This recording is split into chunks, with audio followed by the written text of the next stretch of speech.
Lepo pozdravljeni na Visoki šoli za računovodstvo in finance. Danes smo veseli zato, ker ste nas obiskali na našem majskem informativnem dnevu. Za vas smo namreč odprli naše okno v naše prostore. Lahko si na internetu, na naših spletnih sredstvih lahko ogledate tudi aprilski informativni dan, on je na razpolago, kjer je naša dekanja, magister Darinka Kamenšek, zelo natančno in zelo široko opisala delovanje in pogoje za vpis na Visoko šolo za računovodstvo in finance. Tako da se bom jaz danes nekoliko drugače pozicioniral. Najprej se vam predstavim, sem Tomaž Glažar, tukaj sem višji predavatelj na tej Visoki šoli za računovodstvo in finance. Moja naloga, glavna naloga je, da prenašam znanje od nas, predavateljev, profesorjev, docentov, na seveda vas študente oziroma tiste, ki že študirajo. Za začetek bi povedal, da seveda poklic računovodje je skozi zgodovino pravzaprav precej njihov. V naši majhni deželici ali pa deželi z velikim srcem, v zadnjih 30 letih je v bistvu poklic računovodje imel kar dva najprej močan padec, potem pa je leta 2008 prišlo do streznitve, ko so različni direktorji, podjetniki, ustanovitelji podjetij ugotovili, da so v bistvu poslovali na slepo, ker se praktično sploh niso zanimali za računovodske informacije. In po tem letu nekako, ko se je zopet sedaj oživlja gospodarstvo, koronavirus ga je malo zopet zadržal, ampak vseeno je zavest, da podjetnik, da direktor potrebuje računovodske informacije narasla. Prišlo je seveda do problema, da je povpraševanje po dobrih računovodjih zelo naraslo. Teh pa ni dovolj. Danes mi govorijo tudi direktorji računovodskih servisov, da ne morejo dobiti ustreznega kadra. No, k sreči smo mi že leta 2007 ustanovili to šolo in od takrat naprej pravzaprav nudimo našim študentom strokovni razvoj in pa pridobivanje kakovostnih znanj. Te znanja lahko takoj že ob študiju nekaterih, seveda pa ob koncu študija neposredno lahko uporabijo pri svojem delu. Smo prva in zaenkrat še vedno edina specializirana visoka šola na področju računovodstva in financ. Pri nas izobražujemo za poklic poslovodni računovodje. Nadgradnja tega poklica je seveda tudi naš magisterij, kjer pač pridobite tudi znanja iz poslovne forenzike. Samo en trenutek. Tako. Zdaj, pravzaprav, zakaj bi se vpisali na Visoko šolo za računovodstvo? Dajmo se najprej mogoče vprašati, kje so tisti motivi, da bi se nek, interesent vpisal na našo šolo. Kot sem povedal, izobražujemo za poslovodne računovodje.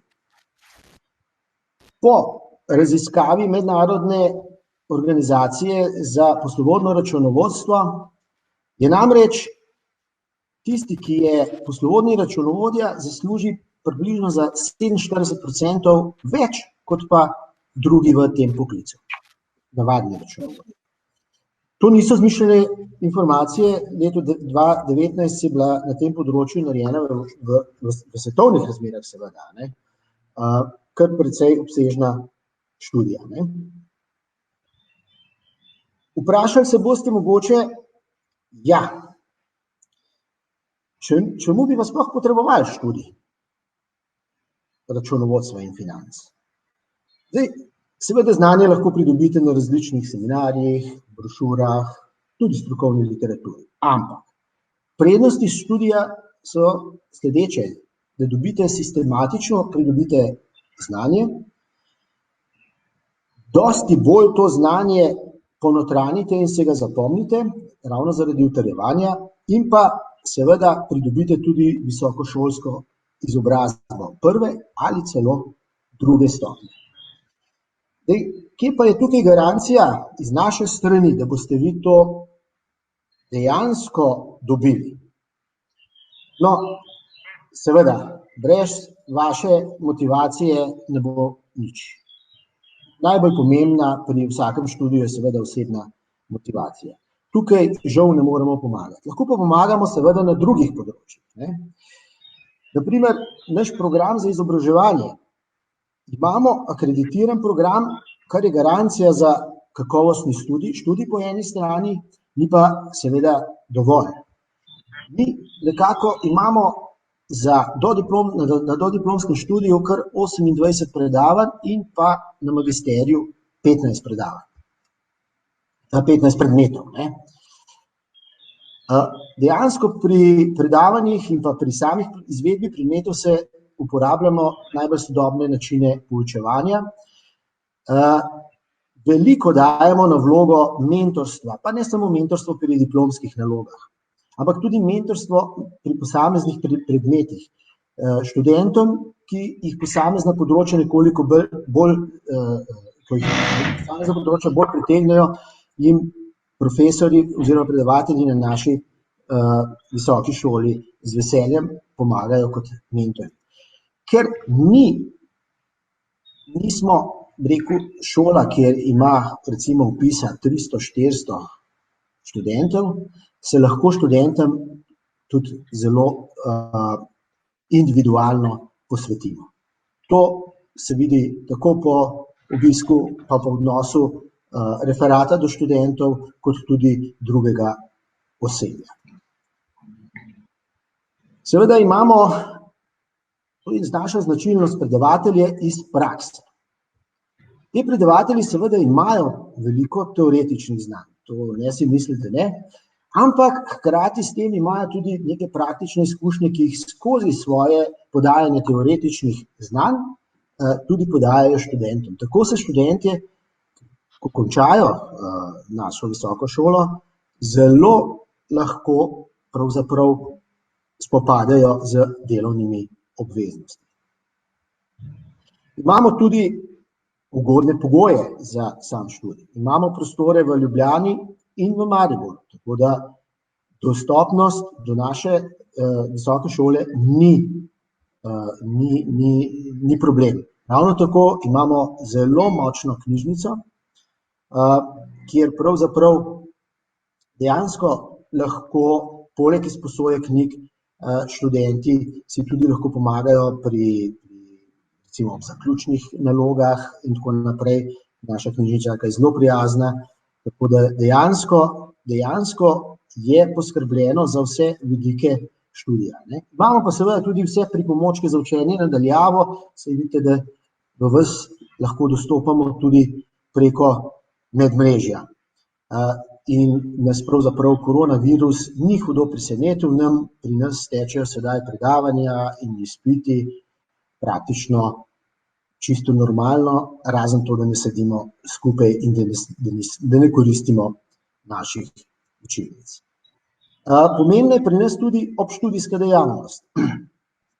Predvsem na področju, zelo razvijamo področje raziskovalnega dela, kjer si želimo v bistvu še večje sodelovanje tudi študentov, ne samo predavateljev, ampak tudi glede na to, da to že počnemo zdaj nekaj časa in že žanjemo prve uspehe, se bo to še dodatno razvilo. Ravno tako so pomembni študijski projekti, ki smo želi že precej uspeha v preteklih letih. Študente smo začeli dobiti tudi ne samo kot udeležence na konference, ampak tudi kot aktivni predavatelji.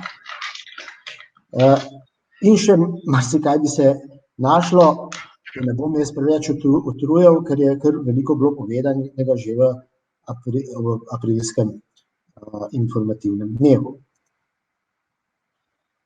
Zdaj, mogoče, zato da si boste bolj plastično predstavljali, kako pri nas pravzaprav ta izobraževanja potekajo, bi predstavil pač delo pri mojem predmetu. Zdaj seveda, vsak predavatelj ima svoj način dela, ne, tako da ni vsak predmet enak predmetu, pa samo njegovo izvajanje, ne, ampak mogoče par zanimivosti iz mojih, recimo, predavanj, seminarskih nalog in pa o samem izpitu.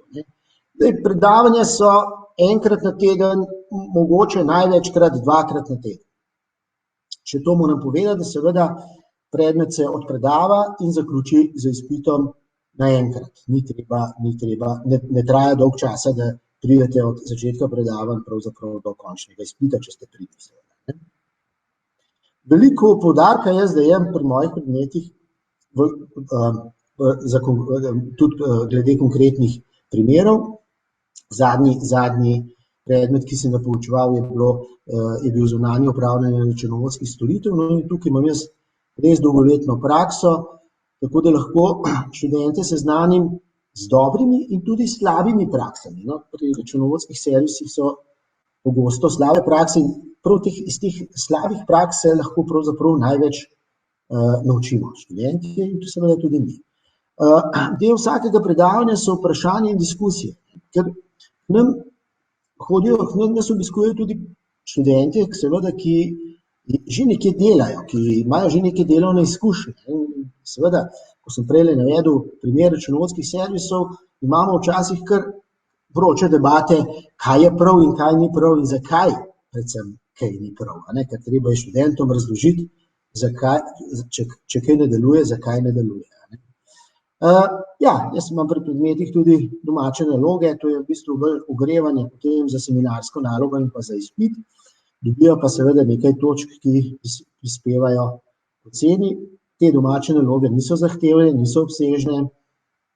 Jaz pravim, da najboljše je, da se po predavanju usedete doma v fotelj ali pa naslednji dan in iz glave spišete odgovor, da sigurno dobite največ točk. Samo za rahu primer. Zdaj, seveda, mi na naši šoli veliko poudarka dajemo tudi na samostojnem delu, ker z samostojnim delom pravzaprav osvojite največ znanja. Zato so seminarske naloge pri nas precej pomembne. Seminarske naloge seveda se lahko delajo individualno, jaz navijam za skupinsko delo. Je to težje, ker je treba se skomunicirati, ker je treba se povezati, študenti se morajo povezati. Obstaja seveda tveganje, da vedno nekdo dela več, nekdo manj, no, ampak na to se je treba navaditi, ker v realnem življenju v bistvu zelo težko kot posameznik uspeš. Ti so redki.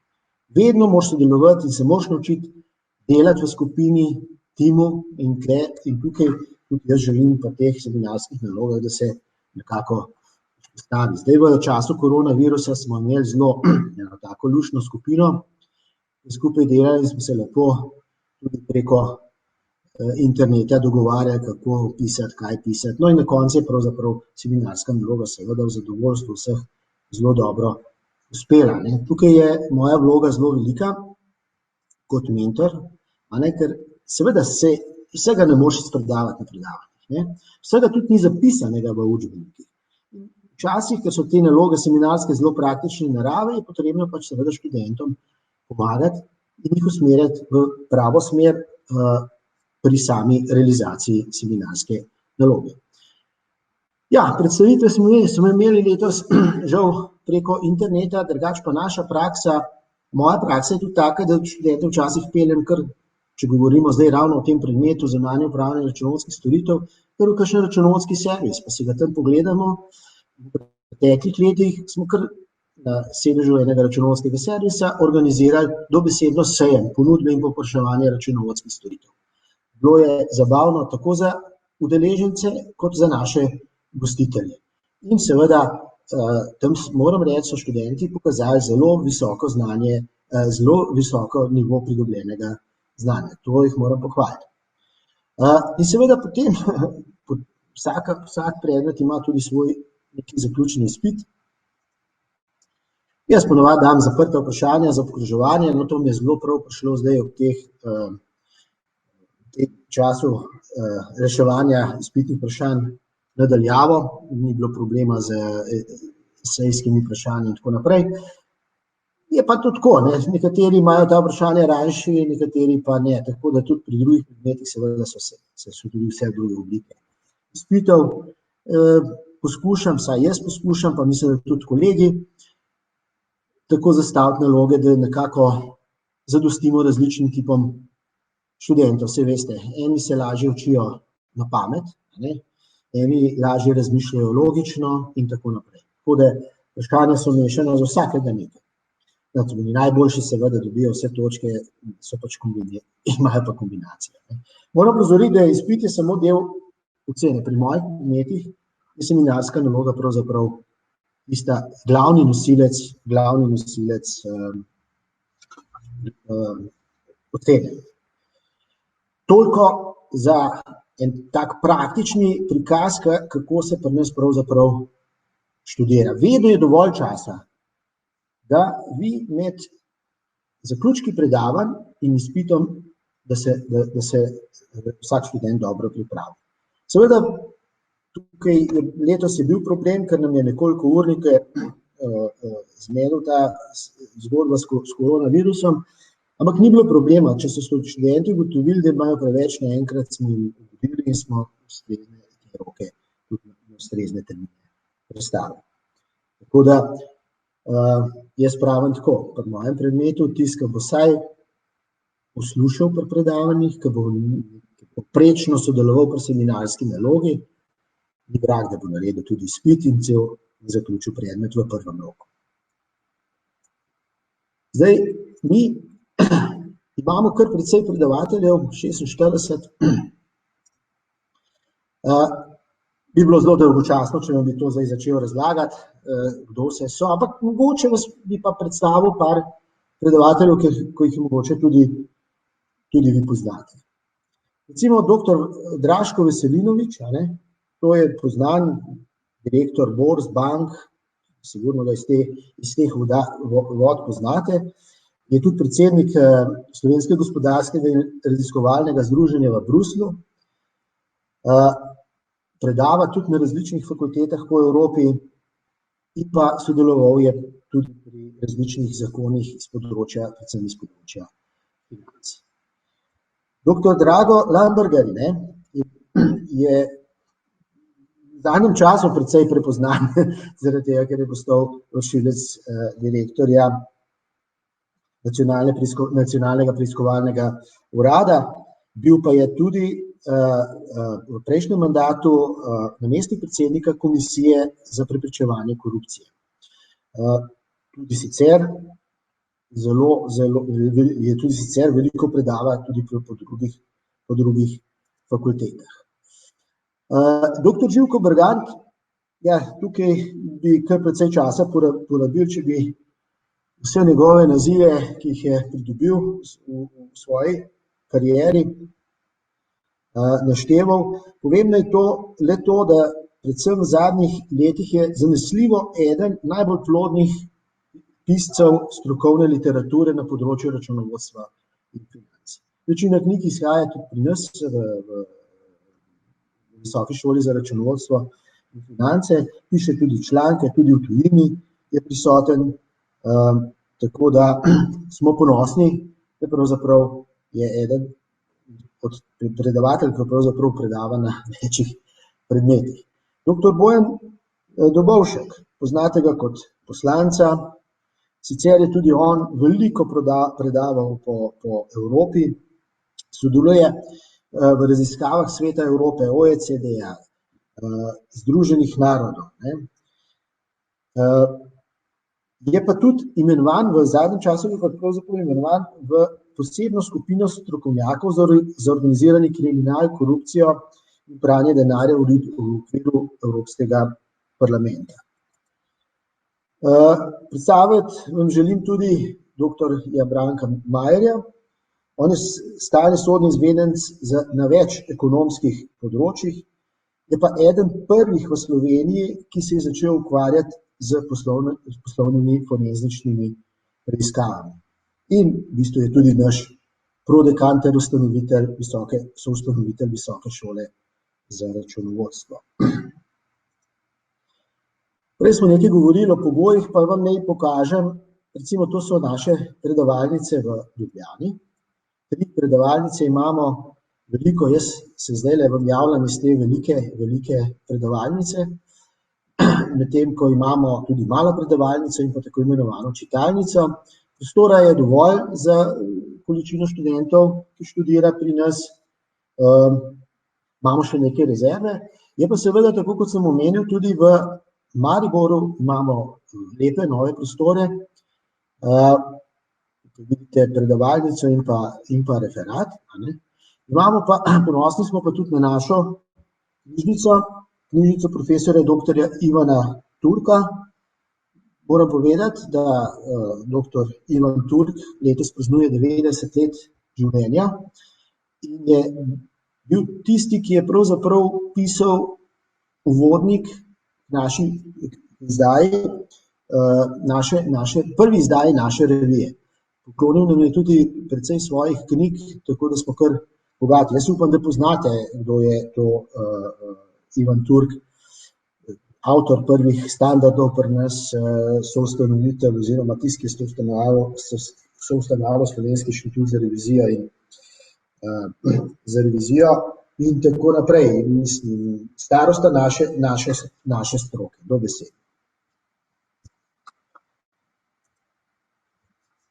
Zdaj, seveda imamo tudi, kot sem omenil, kar precej obštudijskih dejavnosti. Smo soorganizator konference o poslovni forenziki in pa organizator konference o analizi poslovanja. 6. po vrsti bo 18. junija. Dobrodošli, če se bo kdo odločil kot slušatelj sodelovati na tej konferenci. Zelo pomembno pa je tudi delovanje naših študentov v različnih teh študentskih projektih. Predlani smo na osnovi razpisa štipendijskega sklada sodelovali na enem od takih projektov in raziskovali, najprej raziskovali in potem tudi neke rešitve naredili, predvsem kar se tiče drage medicinske opreme. Naš končni izdelek je bil zelo praktičen za uporabljati, namreč izdelali smo programček, sicer v Excelu, kjer lahko praktično vsak direktor bolnice, zdravstvenega doma ali druge zdravstvene organizacije, ko nabavlja medicinsko opremo, si izračuna, na kakšen način gre lahko investicijo in kasneje tudi to investicijo finančno spremlja. Moram reči, da sem zelo ponosen na študente, ker so ogromno svojega časa vložili, bili so tu zelo motivirani, tako da smo mentori, ki smo sodelovali pri tem, pravzaprav mogli kar dobro zavihati rokave. In to vrstni projekti dejansko omogočajo, so neka dodana vrednost, ki jo naši študenti dobijo pri samem praktičnih izkušnjah, kar se tiče področja računovodstva in financ. No, da ne bomo samo na resnem, mi se srečujemo tudi na kakšnem družabnem srečanju.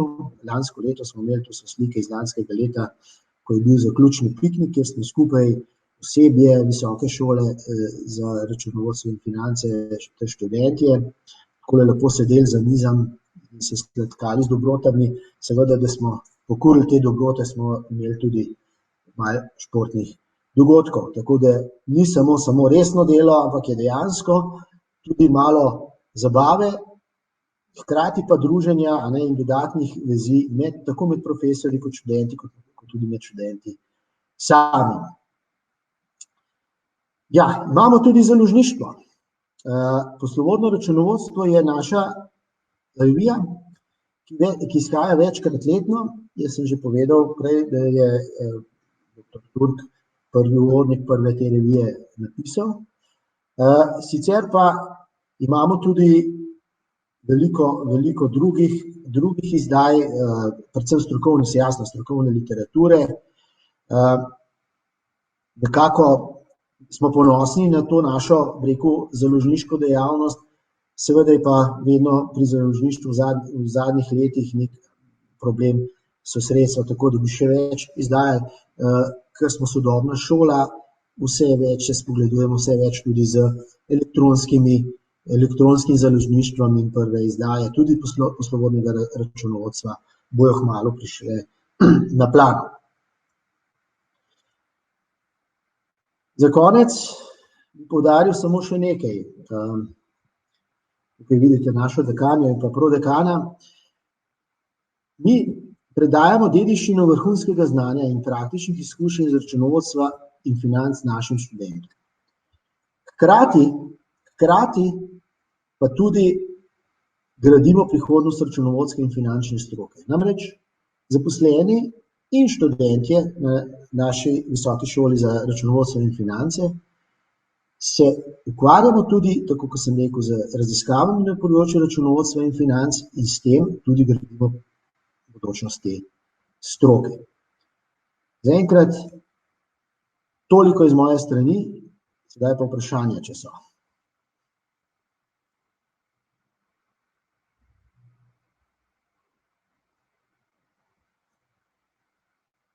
Upam, da nisem bil preveč izčrpen, očitno ja, ker vprašanj ni. Vidim, da so gledalci in poslušalci ugotovili, da sem bil zelo izčrpen. Upam, da ne predolgo. Najlepša hvala za vašo pozornost in upam, da se vidimo v naših vrstah. Lep pozdrav.